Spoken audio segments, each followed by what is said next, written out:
I'm that guy from that band, and today we're getting rid of the rig.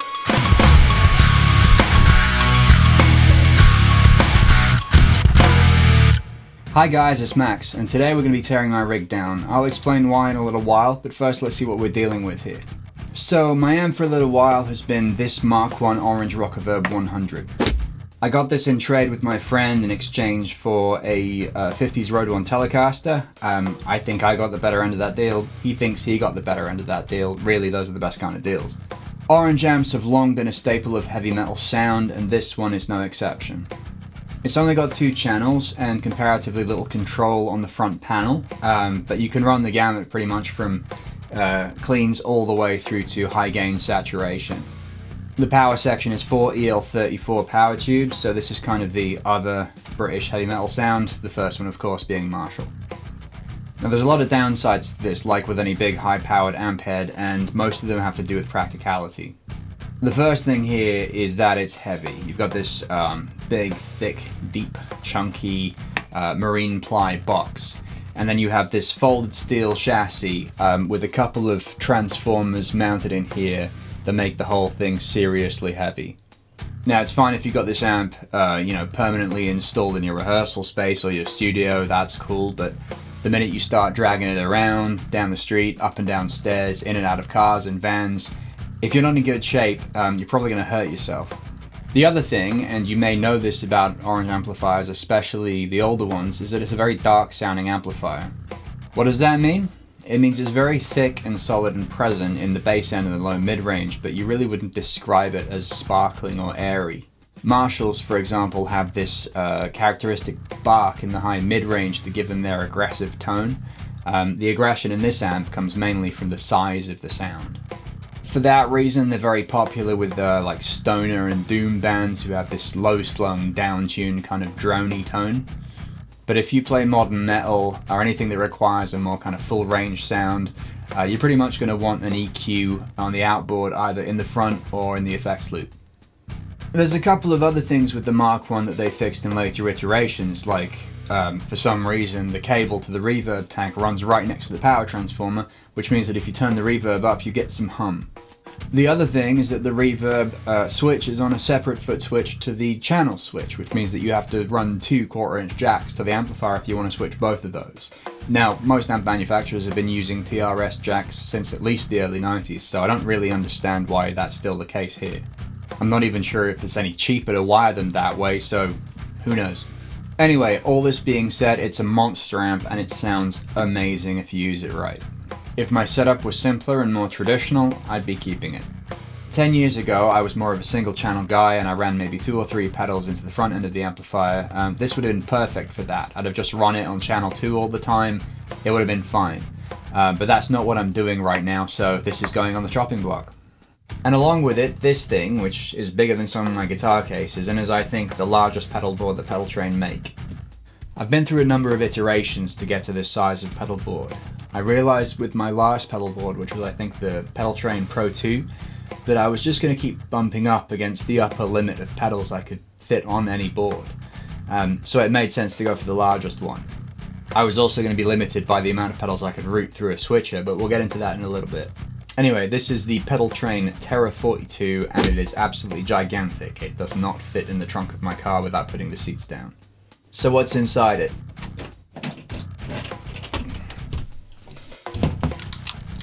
So look, I understand that most guitarists have in mind a kind of a fixed signal chain that goes something like boost, gain, modulation, delay, reverb, and then they just have to figure out how to implement that and switch it and they're good pretty much forever. I have to envy those guys because that's not how I work at all. I produce music for all kinds of reasons and I'm the main songwriter in my band, so I need my layout to stay as flexible as possible.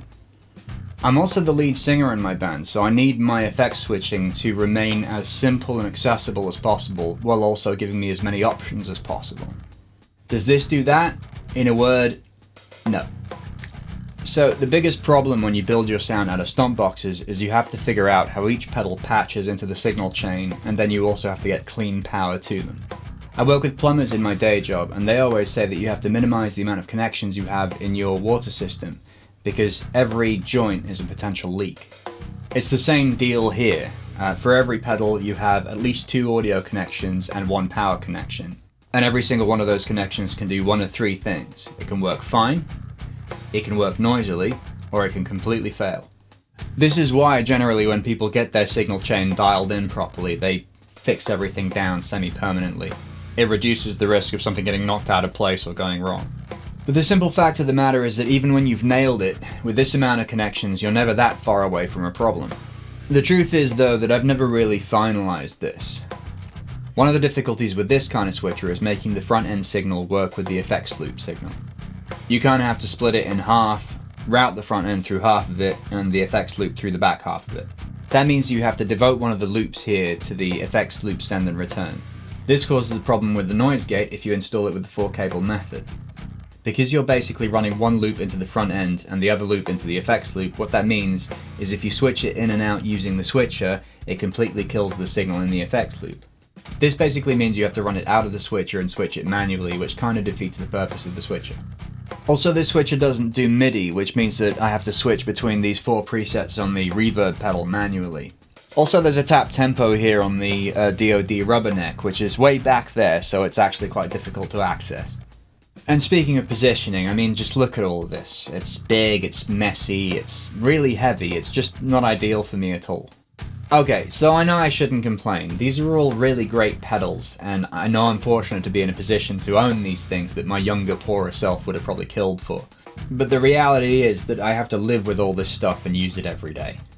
So we're going to start pulling everything apart, and when we're done I'll tell you what the solution is. Fortunately, as I didn't finalize this, I haven't cable tied anything down, so it should be a fairly easy process. So we're going to go in the order of the signal chain. So the first pedal here is my Dunlop high gain volume pedal. It's a bit of a misnomer because it's actually a completely passive pedal. As you can see, there's no power connections, there's no battery compartment. It's basically just a volume pot inside a rocker housing. There's no extra gain on tap at all. So the reason I have this, I don't really do volume swells, but it was mainly so I had a mute option without having to engage with the tuner, which is way back here and quite hard to reach. Second up, we have the Dunlop original Crybaby. I've included this mainly out of habit. Like a lot of people, I've had one of these on my board for about 20 years. Thing is though, I haven't written a song with any wah in it for probably about 10 of those years. Interesting thing, I got these pads from Thomann. What they are just little wooden blocks with some Velcro on. You screw them in place where you'd have the little rubber feet so you can Velcro them down to your pedal board. They're worth a few quid and they're a really handy thing. Okay, next up we have the Digitech Whammy V or 5. This is the latest iteration of the Digitech Whammy pedal and it does polyphonic harmony and pitch shifting. What that means is it doesn't do that glitching that you normally get when you feed a pitch shifter several notes at once. That's pretty cool because it means you can play chords and have them pitch shift without there being that kind of rolling glassy effect. So my tuner is the Korg Pitchblack. This is the second or third of these that I've had and they've never let me down.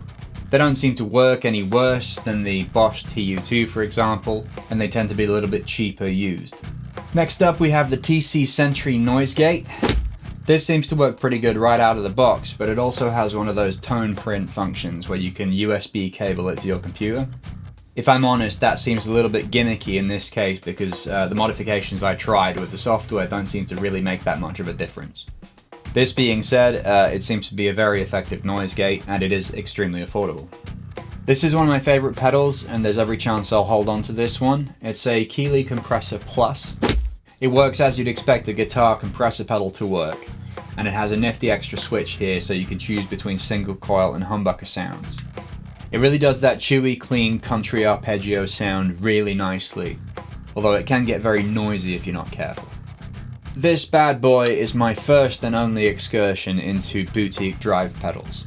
It's the Lovepedal Eternity Burst, and honestly I don't really know what circuit it's supposed to be emulating or what it really does. It's just a good drive pedal.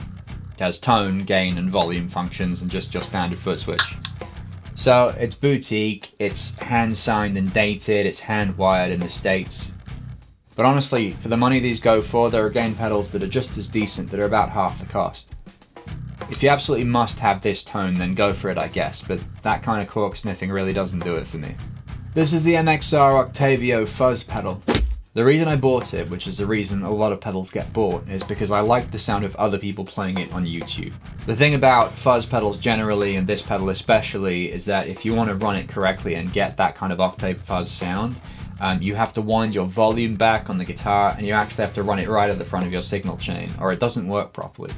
If you don't do that, you do get a pretty good fuzz sound out of it, but not really the one that you're looking for. So because of the way my board is set up, I had to run it all the way back here in the signal chain, so it just wasn't doing what I wanted. This next one here is the FREDERIC Effects Zombie Clone. Clone with a K. So, you know, Klone. Truth is, I've never played a real Klone, so I have no idea what they sound like. All I know is it's supposed to be kind of a transparent overdrive. This is, I guess, a fairly transparent overdrive. And it's a really decent pedal, and I got it for cheap.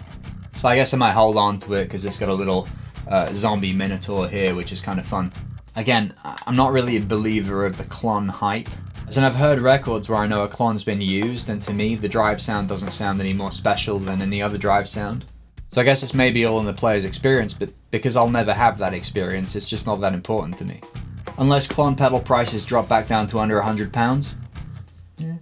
So here's an MXR 6-band EQ. It's a perfectly decent EQ. You can get the 10-band one if you want a little bit more tweakability, but, you know, for my needs it was just fine. For reference, I A-B'd this with a Behringer EQ and they sounded exactly the same. But this one has the brushed steel housing. This is a Boss DD3. If you're going to get a digital delay, then you can't go wrong with this one. It doesn't do anything fancy, but it does do what it does really well. For reference, I used to have a 1986 Japanese one with the black label and the long chip and everything. And it sounded exactly the same as this one, which is made in Taiwan. This is an MXR Custom Shop Micro Amp Plus. I don't know why it's Custom Shop. It's not like they're handmade or anything. It's a boost pedal with a bass and treble control. Actually really useful. You can push the front of the amp with it as a gain stage, or you can put it in the effects loop as an extra solo boost. Either way, pretty cool pedal. The DOD Rubberneck, actually Digitech. This is a bit of a sleeper. It was very cheap when I got it. Does all kinds of cool things. Has its own effects loop via this TRS jack here. Both foot switches have a hold function. One pushes it into self-oscillation and the other one speeds up or slows down the rate of delay. I would say the modulation and gain effects here are actually quite extreme. So if you wanted more of a subtle effect, you'd probably want to run them close to zero. But it also has a tails function and a dry kill function, which is pretty cool. Overall, I'd say if you like delays, you should get one of these. So this is my TC Electronics Hall of Fame ×4 pedal. It's my most recent acquisition. I wanted a reverb pedal that had lots of presets, and this is something like half the cost of the Strymon. Like the Sentry, you can plug it into your computer via USB and open up all kinds of other editable functions. It has stereo inputs and outputs, and it has MIDI functionality, so you can switch it externally between presets. You can also bypass the buffer, and you can turn on kill dry. There's also kind of a weird function where if you press down on the foot switches, it kind of engages and increases one of the functions that you can assign to it. It feels a bit gimmicky because people don't usually use pedals like this, but it is an interesting function. Overall, I'd say I'm pretty happy with it. The reverbs in it aren't the most amazing ones I've ever heard, but it is a very usable and useful pedal. So this thing is a GigRig Cinco, which is basically just 5 TRS signal paths. The reason I have it is so I could route all my jacks to one area of the board and just plug in and out that way. For what these are, which is just a plastic box with a bunch of TRS jacks, they're super expensive. But they are made in the UK by an Australian guy called Dan. Shout out to that pedal show. This is an Altoids tin. Keep your picks in it. And lastly, pedal-wise, is this switcher by Buzz Effects. I got it used, but you can go to Buzz Effects and have them pretty much custom make a switcher for you. There's lots of different functionality. Editing-wise, it's a little bit fiddly, but once you get used to it, it's actually pretty straightforward. The problem is, with like any of these things, is that as soon as you combine all of your loops into one box, you're going to run into some issues. You're going to get noise and hums and ground loops and all kinds of conflicts with routing pedals. So for me, it's like the third switcher I've tried, and it still wasn't anything close to what I wanted a switcher to be. But I would say, for the money, they're super well featured, so if you're in the UK, check them out. Buzz Electronics. So that's pretty much it, other than the power supply, which is a Voodoo Labs Mondo. Again, that's the biggest power supply those guys make. And I definitely needed it, although I would say that with everything I had on the pedal board, I actually ran out of supplies. So a couple of the pedals were daisy chained over here, which is really not what you'd want to do, and again defeats the purpose of having such a fully featured power supply. So in summary, the pedal board itself just felt like far too much of a compromise. I wasn't getting the sounds I wanted, I wasn't getting the switchability that I wanted, and there were loads of problems like ground hums and other various noises. Plus, with the Orange being a more simple design, it didn't play with the board as well as, say, you'd expect from a more modern amp that had an inbuilt gate, for example. But anyway, as I mentioned, I'm considering keeping some of these, but really, I already have kind of a lot of gear sat on shelves gathering dust, so it's a habit I need to break. Plus, there's nothing really rare here apart from maybe the Lovepedal, so if I needed to rebuy anything down the line, it wouldn't be a problem. But once all this is gone, what then? Well. Okay, so probably not a huge surprise, right? Yeah, it's a Line 6 Helix. So check it out. I love valve amps, I love stomp boxes, I love analog. I dig vintage things. I'm into all the things you could loosely describe as real and authentic when it comes to gear. I started recording on tape, for Christ's sakes. I love old school aesthetics.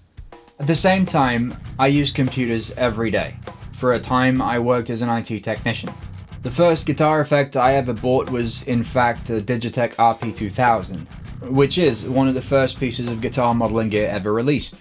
99% of the guitar-based music I've ever recorded has involved emulation of some description, be it, pedals or pods or VSTs. I've seen how far this technology has evolved in the past quarter century, and I'm confident that for my purposes at least, there's nothing I could do with the Orange and that pedal board that I couldn't do with this. I mean, I could have got a Kemper, or I could have got an Axifex, or I could have got a Neural DSP Quad Cortex, but the reality is I'm comfortable with Line 6. I've used their stuff before, and I know my way around it. I would also say, as a comment on this unit, it's incredibly well designed, very intuitive, extremely powerful, and with very few limitations that I can tell. I'll do a video on it soon, but this is just to show you where I'm going from here on in. I'm not saying I won't use analog or real gear anymore. I'm also not saying I won't go back to an analog or real rig in the future. What I am saying, however, is that for now, and after having put a tremendous amount of time and effort and money into what should have been an amazing guitar rig, that at the end of the day didn't actually work for me all that well, for my purposes, which are not actually all that unusual, I found that the Line 6 Helix floor is actually what I really needed. I know people have a lot of strong opinions about this kind of thing, so if that's you, please feel free to leave your thoughts in the comments section below. Or if you found this video interesting or informative, or even just enjoyed it, then please feel free to leave me a like. And of course, hit subscribe if you want to get notifications for my future videos. In particular, look out for one down the line where I tell you what I've been up to with this thing. In the meantime, thanks for watching, that's been me. Peace out.